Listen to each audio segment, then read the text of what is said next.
Sanju Verma, would you agree that this is, in terms of optics at least, advantage Congress? The fact that two iconic figures from Haryana, Vinesh Phogat, just back from the Olympics, joining the Congress, gives the Congress even more momentum. Would you concede that?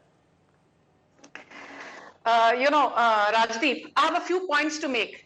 Vinesh Phogat said that, बुरे वक्त पर मालूम पड़ता है कौन आपके दोस्त हैं और कौन आपके साथ नहीं है. So now for Vinesh Phogat, the politician, not Vinesh Phogat, the sports person, my message is this. गिरगिट माहौल देखकर रंग बदलती है और इंसान मौका देखकर रंग बदलते हैं. And I want to tell Vinesh Phogat, we admire you as a sports person. I was heartbroken when she lost that appeal. I was anguished and upset. But today this is about Vinesh Phogat, the newly minted politician. मैंने हमेशा कहा है राजनीति करनी है खुलकर करो, देशभक्ति की आड़ में राजनीति मत करिए. पहला point. Second point, will Vinesh Phogat bring good tidings for the Congress that the 8th of October will unravel for all of us? But I have a few points to make very quickly.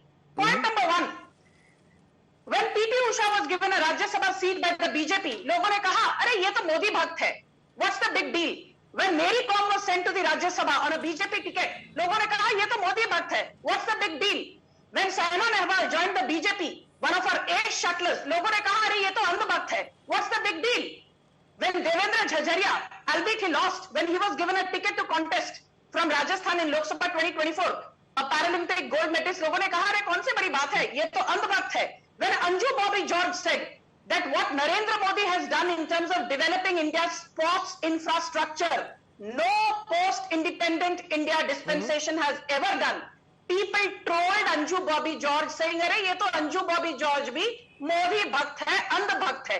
Today, the lock that has undermined the credibility of Anju Bobby George, Devendra Jhajharia, Babita Phogat, Mary Kom, PT Usha, they're saying, "अरे वाह, क्या master stroke है that Vinesh Phogat has joined the Congress." My second and important point is this. In politics, Rajdeep, and I think you know it better than any of us. Ma'am. In politics, the winnability quotient matters, not what your track record has been in terms of your sporting achievements. I hate to say this, but that's the bland truth.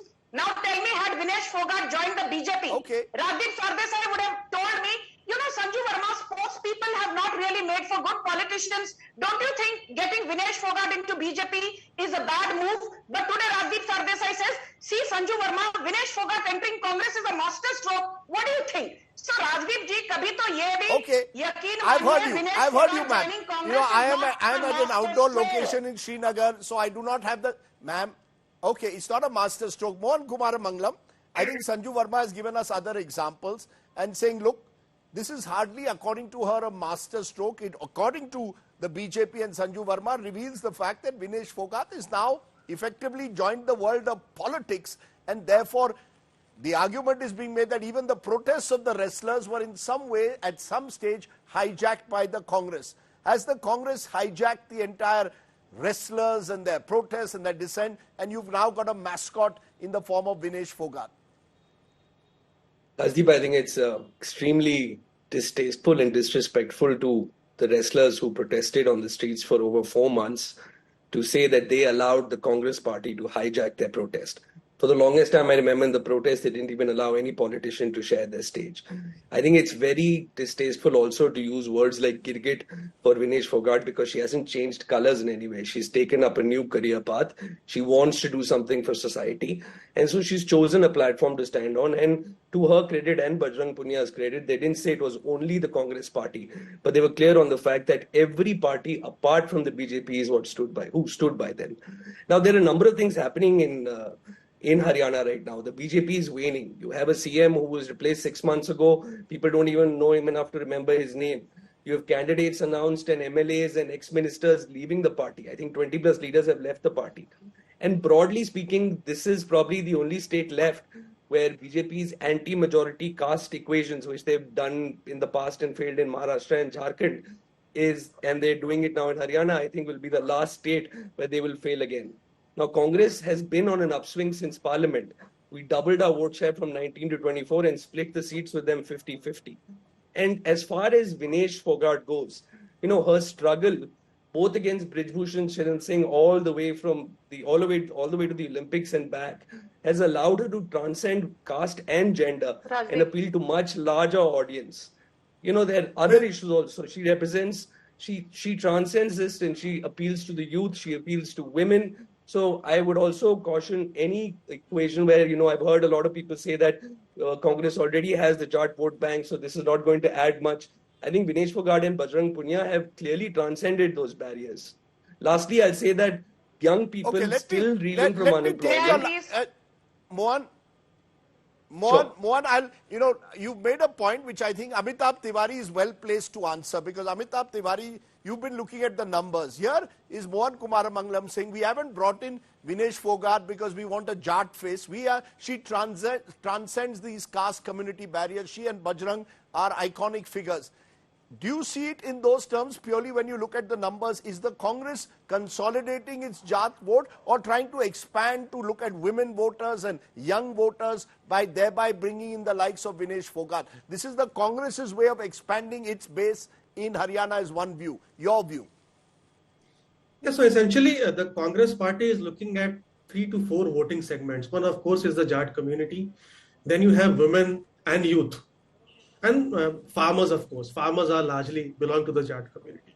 Now, if you see the 2024 Lok Sabha election, 49% women backed the Congress party. That's an increase of 20% versus the 2019 number. And it used to be 60% for the BJP in 2019 Lok Sabha election. So now Vignesh represents women, and she is seen as a symbol of determination and grit in a highly patriarchal society. So this could further consolidate the women vote in favor of the Congress party. Now Jats. The BJP has never got Jat vote, significant Jat vote in Haryana. It has benefited from a split of Jat vote amongst Congress and INLD JJP, except for 2019 because of the Pulwama incident, they got Jat votes.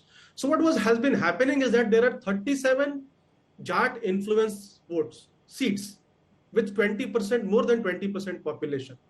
This used to get split between Congress, INLD, JJP and the BJP, 14, 12, 11, sort of.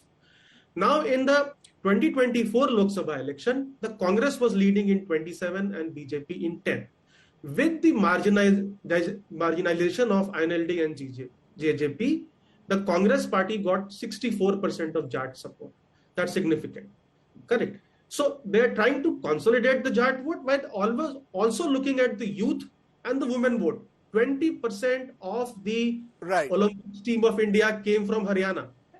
However, they have to be wary of counter consolidation also, because there is normally simmering discontent against any influential community across states. So it is easier to consolidate other caste groups also against them.